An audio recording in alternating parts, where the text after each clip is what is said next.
Kelleher, Kelleher, Tony, common spelling. We're going to give you an initial briefing about what happened this morning here.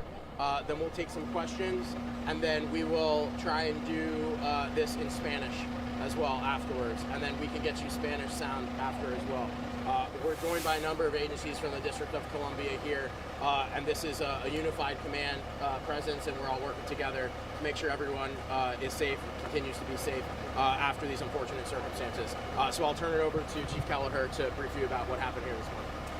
Thank you. So just prior to 9:30 this morning, a full box alarm from the DC Fire and EMS Department was dispatched to the 1400 block of Columbia Road Northwest.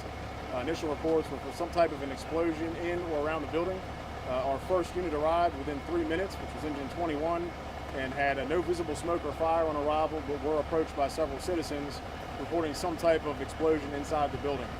Our members got into the building, brought tools and equipment to make sure that we were able to rescue civilians if needed, as well as pets.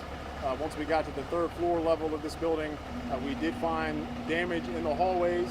At this point, we're still trying to figure out what the cause of that damage is from. Initially, after that was done, we created and performed 2 systematic searches of the building. There was no occupants in the building at the time of the searches, and all of those proved negative.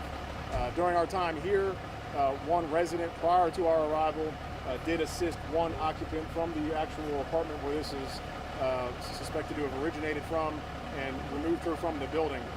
In that process, that civilian from the building, the occupant, was transported to a local hospital with serious injuries. Additionally, we rescued close to about approximately 10 dogs and cats from the building itself. The building which sits behind us, it's a 35-unit apartment building. The building was occupied with 33 adults and 2 children at the time of the initial incident, and we are expecting that there will be displacements. And again, currently the cause of this and what made this occur in that apartment on the 3rd floor is under investigation and will continue to be done over the next several hours. Any questions?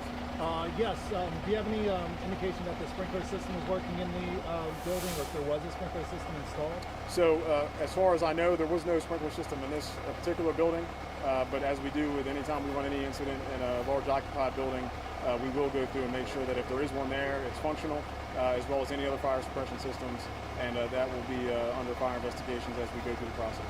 What does the apartment look like inside today? So I have not gone inside. I do know that there was some structural concerns just due to the fact of some dislodging of walls and doors. We did have our collapse response units come out and assure that the structural integrity is there. We did have the Department of Buildings condemn 3 of the 35 apartments on the 3rd floor, and from there we've made sure that it's structurally sound otherwise. And what about the rest of the residents? Will they be able to move back at some point? So at some point we're hopeful that they will be able to. Like I said, right now we just have 3 units that are condemned. Right now we aren't allowing anyone into the building until the investigation concludes. Additionally, we want to make sure that there's power and gas back to the building and that everything's safe before we let that happen. So we're hopeful that that will occur. Do you know how the injured woman is doing at this point? At this point, I don't have an update on her. Like I said, she was transported immediately after we got here. Serious injuries, and right now that's all I know. Any reason to believe this isn't sort of a kitchen accident? So again, under investigation, that time will tell with that. Where did it start? Unsure at this time. In what part of the apartment? We don't know. Yeah, it's under investigation. It just happened in that 3rd floor apartment. Can you explain where the damage is centered around? The entire apartment. Any more questions? We got time for 1 or 2 more. Spanish? No. So, okay. But no fire, no char, no smoke, no nothing. No, there was no evidence of fire on our arrival. There was a haze in the building, which could have been from the extinguisher or smoke, but there was no fire on arrival. Yeah. So yeah, at this time, just that 1 injury right now. That doesn't look like we'll have any more than that. We didn't evaluate any more people. You can see in the street there are some shards of glass from the explosion. We'd like to thank our partners here with us: DC Homeland Security Emergency Management Agency, Department of Buildings, Mayor's Office of Latino Affairs. The American Red Cross, I believe, is going to be out here helping us as well, and we're working with our utility partners as well. Washington Gas, I think we have Pepco en route if they're not already here. So again, we're gonna be here probably for the next few hours. We want to make sure that the residents that are impacted by this are taken care of. They're able to get their medication. They're able to get any sort of belongings or anything. So we have a group working with them So we'll be out here for a little while.